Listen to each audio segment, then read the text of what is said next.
Metro bus मुसाफिरों के लिए बड़ा धचका। एक्सप्रेस रूट अचानक बंद कर दिया गया।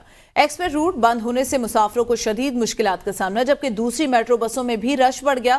धक्कम पेल जारी है मुसाफिरों का एक्सप्रेस रूट बहाल करने का मुतालबा। इसी बारे में बात करते हैं नुमाइंदा एबीएन न्यूज़ अमाद अहमद से। जी अमाद, बताइएगा।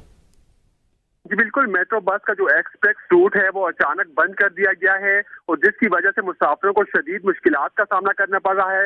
एक्सप्रेस रूट की जो बसें हैं वो पार्क सेक्रेटेरिएट और सदर के मेट्रो स्टेशन हैं उनके दरमियान चलाई जाती थी और ये बसें जो है वो रास्ते में सिर्फ 6 स्टेशनों पर रुकती थी। ये रूट बंद होने से जो दूसरी मेट्रो बसें हैं उन पर भी रश बढ़ गया है, जबकि मुसाफिरों ने एक्सप्रेस रूट जो है वो फौरी तौर पर बहाल करने का मुतालबा किया है, क्योंकि एक्सप्रेस रूट बंद होने से लोगों को वक्त पर अपने दफातर और ड्यूटी पर पहुंचने में जो है दुश्वारी का सामना करना पड़ रहा है। जबकि जो बसें हैं मेट्रो की वो बड़ी तादाद में पार्क सेक्रेटेरिएट स्टेशन के करीब जो है वो पार्क कर दी गई हैं। जी बहुत शुक्रिया अमाद अहमद, इस हवाले से आगाह कर रहे थे।